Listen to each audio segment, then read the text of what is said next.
তো শান্তিনিকেতনের শেষ পার্টে আপনাদের স্বাগত। আজকে বাদবাকি যেসব শান্তিনিকেতনে ঘোরার জায়গা আছে সেগুলো আপনাদের ঘুরিয়ে দেখ। তো এখন যেখানে আছি আমি, এটা হচ্ছে সুরুল রাজবাড়ি এবং বোলপুর স্টেশন থেকে দূরত্ব 2.5 কিলোমিটারের মতন। আপনাদের আসতে টাইম লাগবে এখানে 10 মিনিট বোলপুর স্টেশন থেকে। আর আমার যিনি টোটো কাকু আছেন উনি বললেন এটা এখন বিয়েবাড়ির জন্য ভাড়া দেওয়া আছে, সেই বিয়েবাড়িরই ডেকোরেশন করা আছে। তো চলুন ভিতরে যাই, ভিতরটা আপনাদের দেখাচ্ছি। আর বাইরেটায় যে ফুল দিয়ে সাজানো হচ্ছে বিয়েবাড়ির জন্য।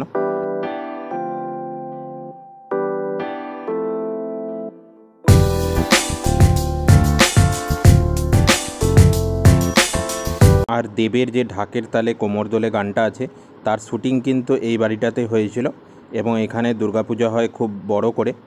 তো যেহেতু এই প্যান্ডেল করা আছে বলে ভালো মতন কিছু দেখাতে পাচ্ছি না আপনাদের। আর সুরুল রাজবাড়ির একদম পাশে রয়েছে একটি শিব মন্দির এবং এই শিব মন্দিরের পাশেই যে এখানে দুর্গাপুজো হয়। আমার আস্তে আস্তে যেহেতু 1টা বেজে গিয়েছে তাই শিব মন্দিরটা বন্ধ হয়ে গেছে। তো পাশাপাশি দুটো শিব মন্দির রয়েছে, দেখতেই পাচ্ছেন।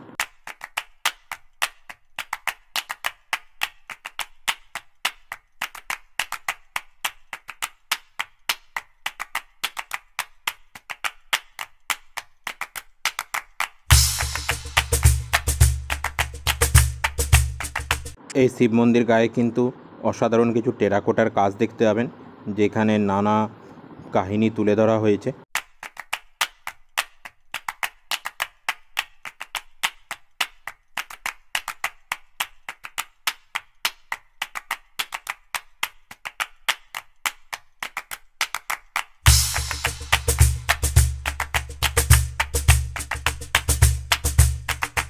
সুরুল রাজবাড়ি আর শিব মন্দির দেখে এখন আমি যাচ্ছি বুদ্ধ স্ট্যাচু দেখতে।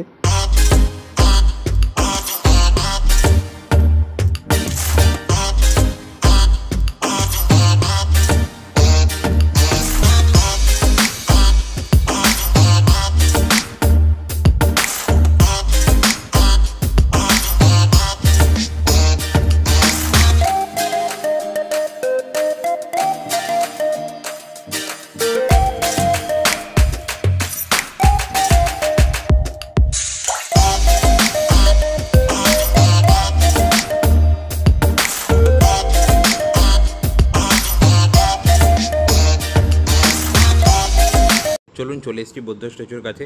এই স্ট্যাচুটি 34 ফুট উঁচু আর ভেতরেও প্রবেশ করা যায়, কিন্তু আমার যেহেতু আস্তে আস্তে দেরি হয়ে গেছে তাই বন্ধ হয়ে গেছে। তো বাইরে থেকে আপনাদের দেখাচ্ছি। আর সুরুল রাজবাড়ি থেকে এর দূরত্ব 5 কিলোমিটারের মতন, আসতে টাইম লাগবে ওই 15 মিনিটের মতো। আর বোলপুর স্টেশন থেকে 20 কিলোমিটার। বুদ্ধ স্ট্যাচুর পর চলে এসেছি প্রকৃতি ভবনে। এই প্রকৃতি ভবনে রামকিঙ্কর বেইজে যেরকম কাজকর্ম দেখেছেন সেই ধরনের কাজকর্মও রয়েছে এই প্রকৃতি ভবনে। আর এই প্রকৃতি ভবনের দূরত্ব বৌদ্ধ স্ট্যাচুর থেকে 3 কিলোমিটারের মতন। আর এই জায়গাটার আমি আপনাদের বাইরে থেকেই সব কিছু দেখাচ্ছি, কারণ এর ভেতরে ছবি তুললে এক্সট্রা চার্জ দিতে হয়, তাই বাইরে থেকে যতটা পারছি আপনাদের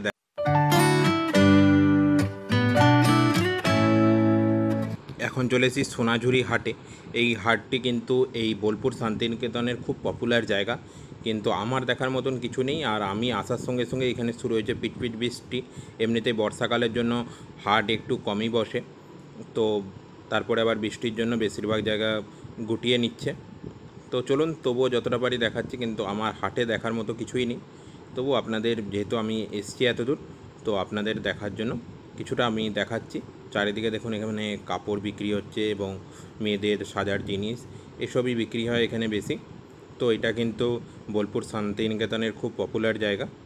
আর সব দিন হাট বসে 10টার পর থেকে বিকাল 5টা 6টা পর্যন্ত, যেটা আমার টোটো কাকু আছে উনি বললেন। তো এই যে দেখুন হাটের জায়গা, এটা সোনাঝুরি হাট।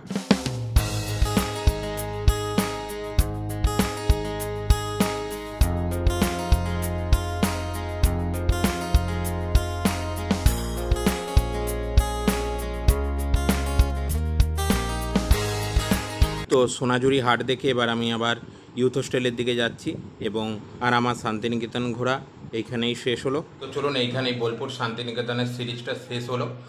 আর আমি হচ্ছে ইউথ হোস্টেলের ডরমিটারিতে ছিলাম এবং সেখানে অনেকে ছিল, তাই আমি ইউথ হোস্টেলের ডরমিটারির ভিডিওটা করতে পারিনি। আর আমি যেই টোটো কাকুর টোটোতে ঘুরেছি ওনার নাম্বারটাও দিতে পারতাম, কিন্তু সবাই দেখলাম লাস্টে তাদের ব্যবসাই দেখে, কারণ এখানে আমরা ট্যুরিস্ট এবং ওনারা ব্যবসা করছেন, তো সবাই সেটাই দেখে।